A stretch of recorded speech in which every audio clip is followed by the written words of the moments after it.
Roger, I'm going to kick you off into the prime cost topic. Go ahead. Yeah, let's talk about prime cost. It's a little misunderstood, and not a lot of operators actually use this term. The industry is obsessed with food cost, but it really should be obsessed with profit. So let's talk about prime cost and what that means. Essentially, it is the sum total of your food, beverage, and labor costs expressed as a percentage. And the formula is on the screen. So what you do is you add your food costs and your beverage costs together, and you average them, which means you divide them by 2, and then you add your labor cost percentage to that, and that gives you prime cost. So at the bottom, you'll see the target is 55%, and that is kind of the benchmark. And what that means is, in very simple mathematical terms, is for every dollar of sales that come into your restaurant, 55 cents of that, or 55% of a dollar, is what's going to your food and your beverage and your labor. Those are your really big expenses. But in the next slide, we show you, as you know, that the expenses go far beyond that.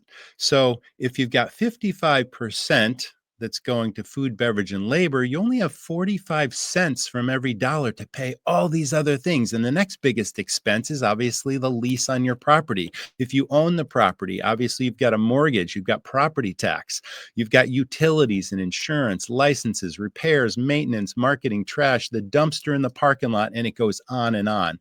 And so 45 cents for every dollar has to cover all that laundry list of expenses. So the lower that you can keep your prime cost, the more chance you have of pocketing money and having a decent profit margin. It's really challenging today.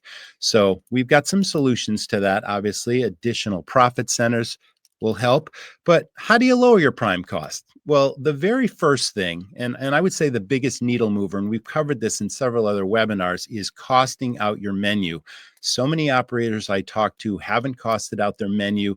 And as we know, inflation today, right? You can't control inflation. The highest wages ever that we've ever had to pay in restaurants, particularly in the kitchen. We can't control these things. We can control efficient scheduling, but you can't control the wages that you must pay to compete with other restaurants and other businesses, so you don't lose your team. So that's really, really important. So costing your menu and knowing what the profit is that every item delivers is really the starting point. And if you can tighten up a menu and really identify the fact that lower cost items, I should say lower profit items, take sales away from higher profit items, you might be filling your seats, wondering, why is my bank account not growing? All right, so that's a very important point. Cash cows. Now, those are items that cost very little for you to serve your guest, but it has a very high perceived value. You serve it to a guest and they look at it and it has what I call wow factor. It looks amazing, it smells amazing, it tastes amazing, and the phones come out and people start taking pictures of it and they say wow to the table. You can't have too many cash cows because they lower your food costs, they increase your profit. I can't tell you how important strict portion controls are. I consult with restaurants. I see if they have portion controls or not, and a lot of them don't. And you have multiple people making the same items on your menu, and they're putting different quantities of ingredients on there, and they're not necessarily following a spec. And if you put an additional, so many ounces on a plate when it doesn't call for that many ounces, every time that person makes that dish, how much money are you losing in profit? And I've seen it happen. It happened in my first restaurant 30 years ago. All right. Selling more alcohol, because alcohol is more profitable than selling food. You can crank out an awful lot of drinks in the time it takes you to prepare one food dish, okay? And it's very, very profitable to sell alcohol. And then, of course, tracking and analyzing your labor costs weekly. You can't control the wages that you pay, but you can control a tight, efficient schedule. So these are ways of lowering your prime cost. Roger. All right, listen, there's a lot there. We've done a whole webinar, an hour and a half, 2 hours on just this slide. Like there's a lot to unpack here. So for folks that want more detail on this, plug into some of our content, but this is a key category, goes without saying, obviously, that you need to do all those things that Roger just identified. So we may hit on a couple of these as we go along in other parts of the conversation, but we're going to be talking about marketing next, for example. Anything else you want to touch on the cost area before we slide on, Raj? Yeah, I just want to emphasize again, and I know I've mentioned this in past webinars, but I have literally worked with multiple clients that had really nice businesses. They were very, very busy lunch and dinner places. One was a 5-location pizzeria. I've mentioned this, but I have literally found hundreds of thousands of dollars in lost potential profit with an analysis I do with a template I've created. I can tell you about that later. It's all included in the academy, but essentially, if you have a cost sheet for every single item in each menu category, and what a cost sheet is, it literally breaks down the ingredient cost for every single ingredient that goes on a dish, but it also tells you your food cost on that item. But most importantly, if you plug in the price that you charge your guest on that cost sheet, it'll also show you the profit per dish.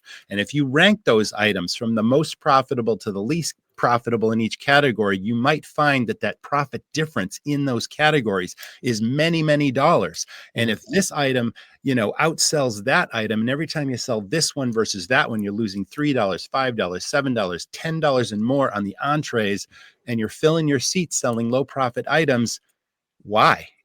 There's lost profit that you can tighten up. So I guess the point I'm making is it's very possible to literally re-engineer a menu where everything in each category has a very similar profit. And when I'm talking about entrees or more expensive items, everything should be within $1 of each other profit, not $5, $7, $10 loss. Appetizers, salads, soups, desserts, those kinds of things, my benchmark there is a 50%.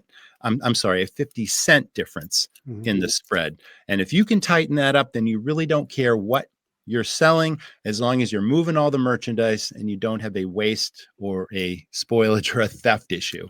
And then you got a tight menu, it's maximizing your profit, and that will help you overcome inflation and rising costs and high wages. But if you don't cost out your menu, you're like running your business at your peril. It's like, no wonder margins are so low in this business. And it's just so important. So what an eye-opener that is when I show somebody you just left $350,000 on the table last year in potential profit for that very reason. Every single category, you're losing money every day. Right. So Yeah. I can't emphasize it enough. Yeah, it's literally the worst case scenario to find out that your most popular item is your least profitable item, and you're selling them all day long, but you're not bringing any money to the bottom line.